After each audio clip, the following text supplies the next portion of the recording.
আছে, মানে এখানে সমস্ত মন্দিরের মধ্যেও মানে বুদ্ধিস্ট মঙ্করা দেখছি বসে প্রেয়ার করছেন আর কিছু পড়ছেন টড়ছেন, বই টই পড়ছেন। মহাদেবের কোনো জায়গাকে ভালোভাবে এক্সপ্লোর করতে হলে প্রথম শর্তই হলো পায়ে হেঁটে যতটা সম্ভব ঘুরে দেখা। তো সেই মতোই একদিন সকাল সকাল দার্জিলিং ম্যালের সাইডে মহাকাল মন্দিরের উদ্দেশ্যে আমরা সবাই বেরিয়ে পড়েছিলাম। এইটা হচ্ছে মহাকাল মন্দিরের গেট। এখন আমরা দার্জিলিং মহাকাল মন্দিরে যাচ্ছি।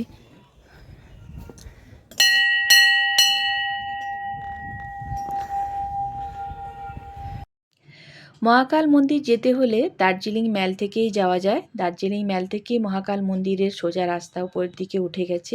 আর একটা রাস্তা আছে সেন্ট অ্যান্ড্রিউস চার্চের পাশ দিয়ে।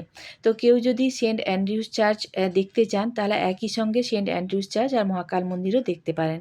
সেন্ট অ্যান্ড্রিউস চার্চ দেখে আরও সামনের দিকে এগিয়ে গেলে রাস্তা আছে মহাকাল মন্দিরে ওঠার জন্য, এবং সেই রাস্তাতে এই সিঁড়ি করা আছে, অনেকটাই সিঁড়ি ওপরের দিকে উঠতে হয়। আর এখানে কোনো যানবাহন পাওয়া যায় না মন্দিরে ওঠার জন্য, পুরোটাই পায়ে হেঁটে উঠতে হয়। মন্দিরে ঢোকার জন্য কোনো এন্ট্রি ফি লাগে না। মন্দির সকালবেলা খুলে যায়, একদম আর্লি মর্নিং খুলে যায় আর সন্ধে অবধি খোলা থাকে। মন্দিরে যাওয়ার পথে এই দুদিকে বুদ্ধিস্ট ফ্ল্যাগগুলো দেখলে মনেই হতে পারে যে আমরা কোনো হিন্দু মন্দিরে যাচ্ছি না কোনো বুদ্ধিস্ট মনাস্ট্রিতে যাচ্ছি। আসলে এই জায়গাটা হচ্ছে মহাকাল মন্দির হচ্ছে বুদ্ধিস্ট কালচার এবং হিন্দু কালচারের একটা মিলন ক্ষেত্র। সেই জন্যই বিভিন্ন বুদ্ধিস্ট মনাস্ট্রিতে যেরকম বুদ্ধিস্টদের ফ্ল্যাগ লাগানো থাকে, প্রেয়ার ফ্ল্যাগ লাগানো থাকে, তেমনি এই মন্দিরেও যাওয়ার পথে এবং মন্দিরের চারদিকেই সুন্দরভাবে প্রেয়ার ফ্ল্যাগ লাগানো আছে এবং দেখতে খুব সুন্দর লাগছে। রং বেরঙের প্রেয়ার ফ্ল্যাগ লাগানো আছে এবং মন্দিরগুলোও মনাস্ট্রির মতো বিভিন্ন রং বেরঙের, এবং এখানে অনেক মন্দির আছে, বলতে গেলে একটা মন্দির কমপ্লেক্স টাইপেরই অনেক মন্দির আছে।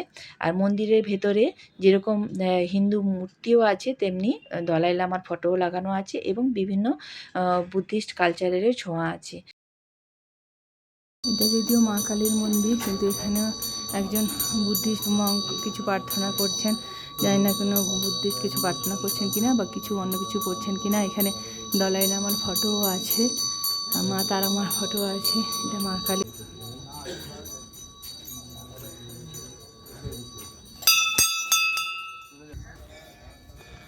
এখানে গণেশজির মূর্তি আছে।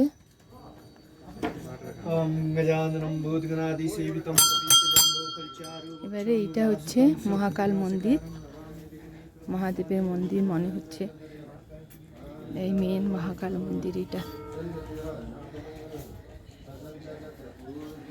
এই মন্দিরটা ঘুরে আসি, আর মন্দির চারদিক একবার রাউন্ড দেওয়া যাবে কি না?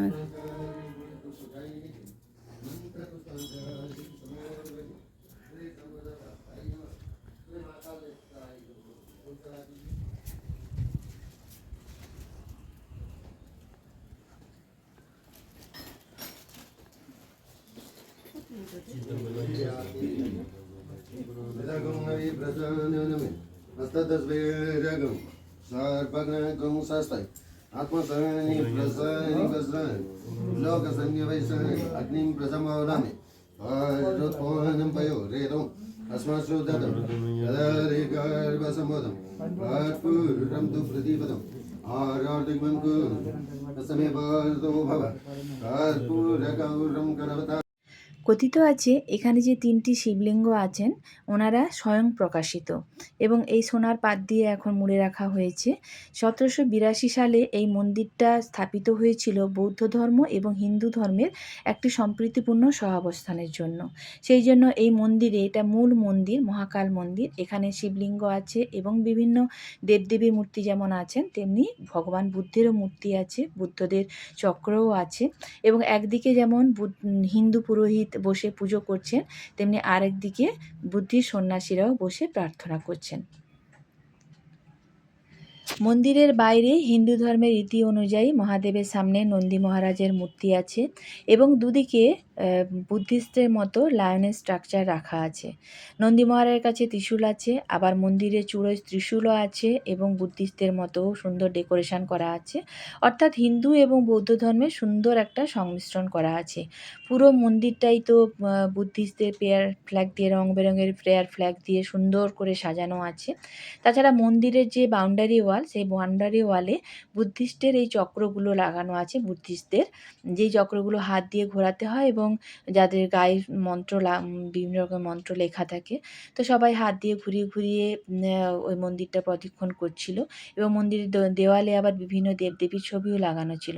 এছাড়াও মন্দিরের সাইডে ছোট্ট ছোট্ট শিব মন্দির করে, শিবলিঙ্গ বসিয়ে ছোট্ট ছোট্ট করে শিব মন্দির মতো করা আছে। তো গুণে যেটা দেখলাম, এখানে মোট 12টা শিব মন্দির আছে, অর্থাৎ দ্বাদশ শিবলিঙ্গেরও একটা লুক দেওয়ার চেষ্টা করা হয়েছে। এবং এই সুন্দর সুন্দর রং বেরঙের পতাকা দিয়ে পুরো মন্দিরটাকে পুরো সাজানো আছে। খুব সুন্দর লাগছিল চারদিকে।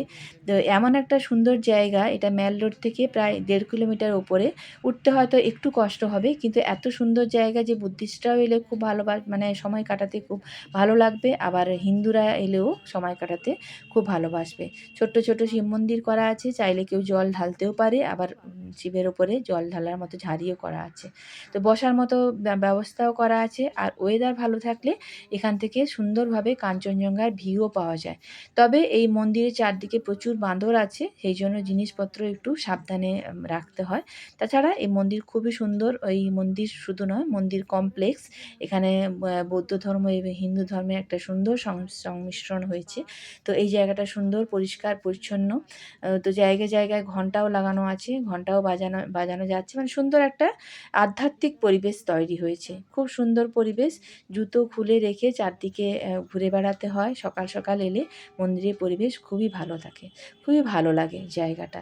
তো অবশ্যই আসার মতো একটা জায়গা। এখন মহাকাল টেম্পল থেকে চলে যাচ্ছি, বেরিয়ে যাচ্ছি। মেয়ের মধ্যে মহাকাল মন্দির হচ্ছে শিব মন্দির, তাছাড়াও মা কালীর মূর্তি আছে, মা শেরাবালি মা আছেন, গণেশজির মন্দির আছে, মা কালীর মন্দির আলাদাভাবে বড় করে রাখা আছে, সবই আছে।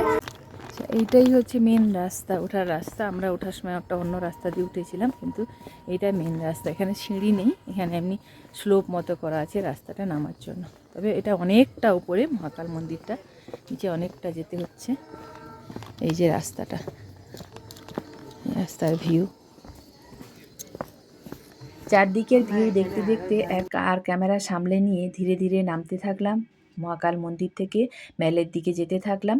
ক্যামেরা সামলে নিয়ে এই জন্য যে এখানে প্রচুর বান্দরের উৎপাত আছে। তো আমার এই ছোট্ট ব্লগটা সবার কেমন লাগলো অবশ্যই জানাবেন, অবশ্যই লাইক করবেন আর সাবস্ক্রাইব করে আমার পাশে থাকবেন। তো আবার দেখা হচ্ছে অন্য কোনো ব্লগে, অন্য কোনো জায়গায়। ততদিন সবাই ভালো থাকবেন। আর আমার উপস্থাপনা আপনাদের কেমন লাগছে অবশ্যই তা কমেন্টস করে জানাবেন।